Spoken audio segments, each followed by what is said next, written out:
ఏండి బాగారు ఎక్కడికి వెళ్ళావు? ఎక్కడికి వెళ్ళి పొలం వెళ్ళానండి ఆకుమడి ఏంటన్నా ఏంటి చేపతలకాయలు మంచి ఒట్టరంగా కసిరిచ్చేస్తున్నారండి ఈ చేపతలకాయలతో ఏం చేస్తున్నారండి ఇవాళ తలకాయలతో ఏం చేయను, మధ్యలో ఉన్న మొండంతా చేస్తాను గురు. అంటే చేపతలకాయ కట్టిస్తున్నారు కదా చేపతలకాయలు వృధా చేస్తానంటాడు బాబా ఇంక నేను ఇట్లతోటే వండుతాడేమో అనుకున్నాను నేను. ఎండి నెత్తళ్ళు అండి, ఎండి నెత్తల్లో వండుకునేటప్పుడు తల తోక తీసేసుకోవాలి. ఇప్పుడు ఎండాకాలం చివరికి వచ్చేసింది కాబట్టి మనకి చింత చిగురు బాగా దొరుకుద్దండి. మా సుబ్బయ్య గారు పక్కడ చెట్టుకు ఫుల్ కాజేసిందండి, అంత కోసుకొచ్చాను. వచ్చేటప్పుడు శుభ్రంగా ఇప్పుడు చింత చిగురు వేసి ఎండు నెత్తలు వండబోతున్నానండి. అది పోద్ది రుచి ఏ క్లాస్ ఉంటది.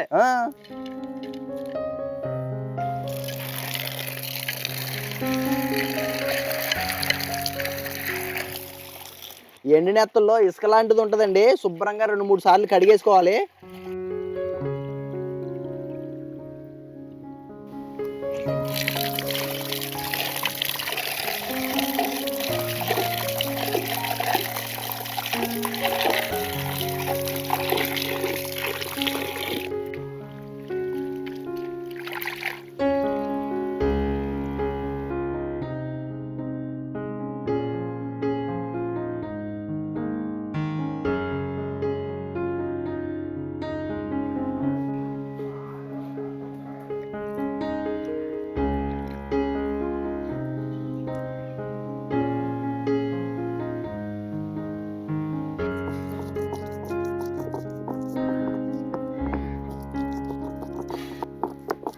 కాదు అల్లం వెల్లుల్లి పేస్టా, ఉల్లిపాయ ముక్కలు కూడా నూరి అందులోనే.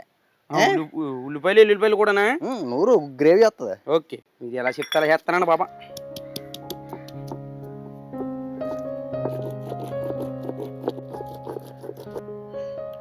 ఎండు నెత్తల్లో చింత చిగురు కూరకు సంబంధించిన పదార్థాలు అన్ని కూడా రెడీ చేసేసుకున్నాం. ఇక కూర వండేసుకుందాం అండి.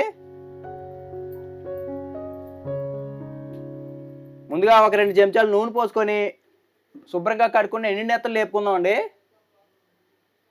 ఎండు నెత్తలు బాగా కడిగేసుకున్న తర్వాత ఇలా నీళ్ళల్లోనే ఉంచేసుకుంటే దీంట్లో ఉన్న ఇసుక లాంటిది ఏమైనా ఉంటే కనుక కిందకి చేరిపోద్ది అనమాట. ఇప్పుడు ఈ నీళ్ళల్లోంచి తీసుకొని మనం నూనెలో వేసుకొని వేపుకుందాం. దీన్ని నీళ్ళల్లోంచి దేవుకొని వేసుకోవాలండి.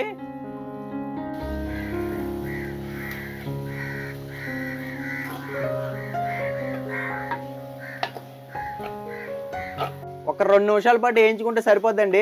వేపేసాను, దింపేసి ఓ ప్లేట్లో తీసేసుకుందాం వీటిని.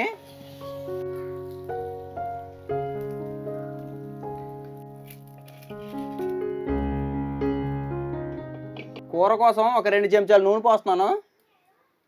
నూనె కొంచెం వేడెక్కిన తర్వాత ఒక 2 ఉల్లిపాయలు సన్నగా తరిగి పెట్టుకున్నాం. ఇవి ఒక 10 పచ్చిమిరకాయలు చీలికలు, కొంచెం కరివేపాకు, ఈ 3 వేసేసుకుని వేపుకుందాం.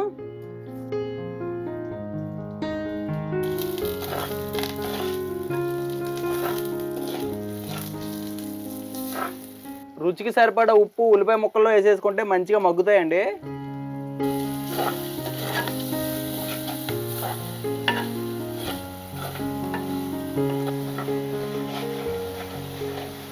ఈ ఉల్లిపాయ ముక్కలు వేగిన తర్వాత కొన్ని ఎల్లుల్లిపాయ గుడ్లు వేసుకుందాం అండి. అల్లం వెల్లుల్లి ఉల్లి ఈ 3 పేస్ట్ చేసుకున్నాం కదా, ఈ పేస్ట్ కూడా వేసేసి పచ్చివాసన పోయేదాకా వేపుకుందాం.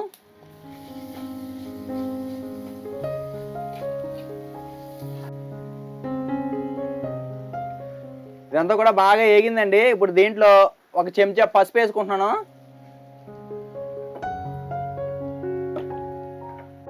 మనం తినగలిగేంత కారం అండి, అంటే ఒక 4 చెంచాల వరకు పడుతుంది కారం వేస్తున్నాను. ఈ కారం కూడా పచ్చివాసన పోయేలాగా ఓ నిమిషం పాటు వేయించుకోవాలి. ఇప్పుడు దీంట్లో మనం వేయించి పెట్టుకున్న ఎండు నెత్తలు వేసేసుకుందాం. ఒక్కసారి కలిపేద్దామండి.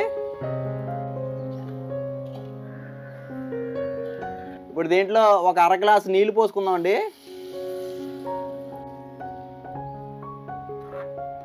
ఇప్పుడు మూత పెట్టేసి ఒక 8 నిమిషాల పాటు ఉడికించాలండి.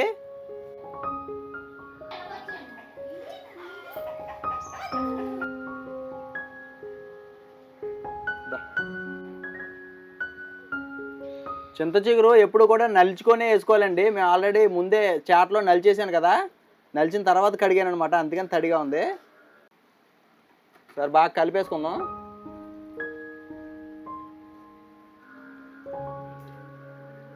ఈ చింత చిగురు వేసిన తర్వాత ఇంకో 2-3 నిమిషాల పాటు ఉడికించుకుంటే సరిపోద్దండి. మూత పెట్టేస్తున్నాను.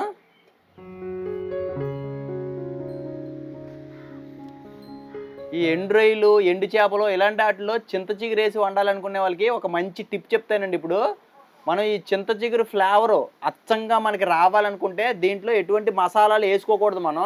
మనం ఇప్పుడు చూడు చేపల కూర కదా అని చెప్పేసి ఫిష్ మసాలా కానీ గరం మసాలాలు కానీ వేయకూడదండి. అవి చాలా హార్డ్గా ఉంటాయి అనమాట. ఎందుకంటే అందులో దాల్చిన చెక్క, లవంగాలు ఇవి ఉంటాయి కదా, మన చింత చిగురు యొక్క ఫ్లేవర్ని దెబ్బతీస్తాయండి. అవి చింత చిగురు వేసుకున్నప్పుడు అలాంటివి ఏం వేసుకోకూడదు. మన అల్లం వెల్లుల్లి పేస్ట్ ఒక్కటే వేసుకున్నాం కదా, ఇప్పుడు మనకి అచ్చంగా చింత చిగురు ఫ్లేవర్ అనేది మనకు వస్తుందండి. అందుకోసం నేను ఎటువంటి మసాలాలు వేయట్లేదు. మీకు ఒకవేళ కావాలనుకుంటే వేయించిన ధనియాలు, జీలకర్రతో పొడి చేసుకుంటారు చూసారా, అది కొంచెం వేసుకోండి సరిపోద్ది. నేను ఎటువంటిది వేయట్లేదు, అచ్చంగా నాటు పద్ధతిలో ఉండేనమాట. అదిరిపోద్ది. ఇప్పుడు కూర రెడీ అయిపోయిందండి. కొత్తిమీర వేసేసుకుందాం ఆఖరణ.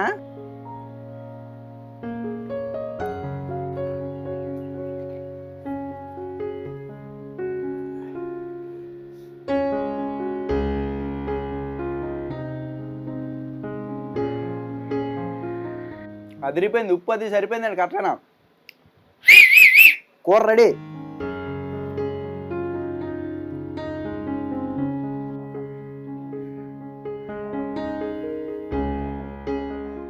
రాకులో వేడి వేడి అన్నం, వేడి వేడి కూర. అది మళ్ళీ మామూలు కూర, చింత చిగురు, ఎండు నెత్తలు అండి.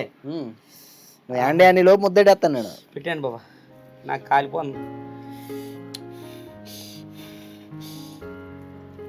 అబ్బా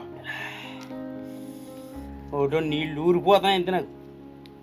అదిరింది రుచి.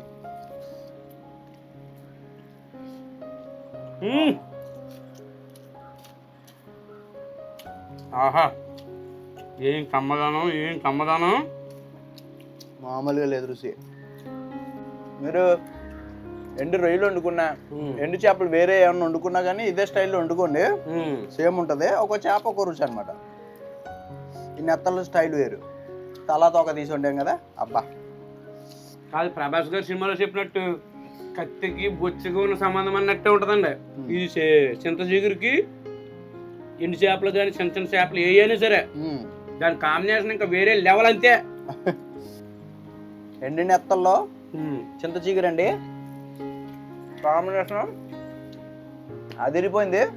మీరు కూడా ఎండాకాలం ఆఖరికి వచ్చేసింది కాబట్టి చింత చిగురు దొరుకుద్ది మనకి. మీకు చెట్టుకు దొరికినా పర్లేదు, సంతల్లో దొరుకుద్ది. అక్కడైనా కాసింత కొనుక్కొని తెచ్చుకోండి, ఇలాంటివి ఏమన్నా వండుకోండి, తినండి.